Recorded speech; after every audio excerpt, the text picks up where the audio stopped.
Assalamualaikum dan salam Malaysia Madani. Anda bersama saya di Laila Kadir dalam Berita Semasa. Komitmen jururawat sentiasa dihargai. Sokongan terus diberi kepada golongan ini yang berkorban masa dan tenaga demi menjaga kesihatan rakyat Malaysia.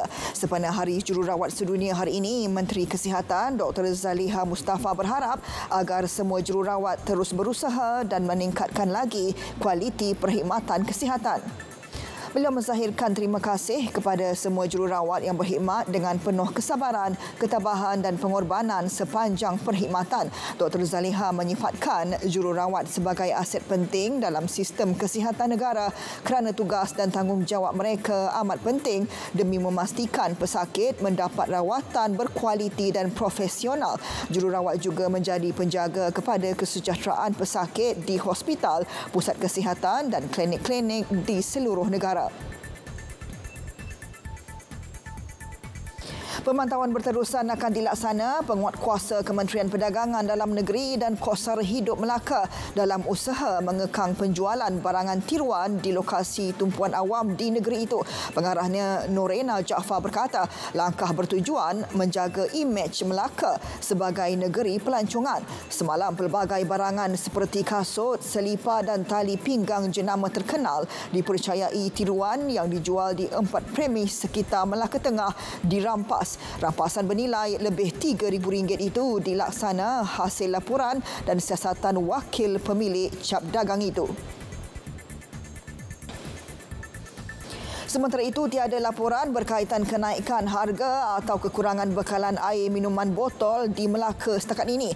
Jelas Norena Jaafar, pemantauan yang dilaksana pihaknya sejak minggu lalu juga mendapati jualan air minuman botol itu mencukupi di pasaran.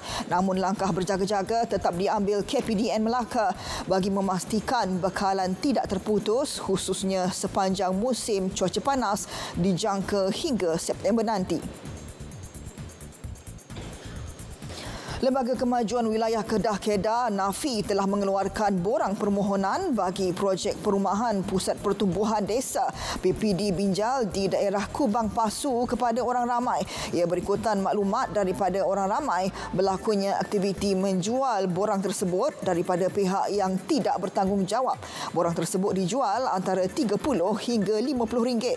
Pengurus Besar Kedah Datuk Kamarudin Abdul Akib menjelaskan pihaknya mengetahui mengenai aktiviti berkenaan apabila ada individu yang datang ke pejabat untuk bertanyakan mengenai status permohonan mereka.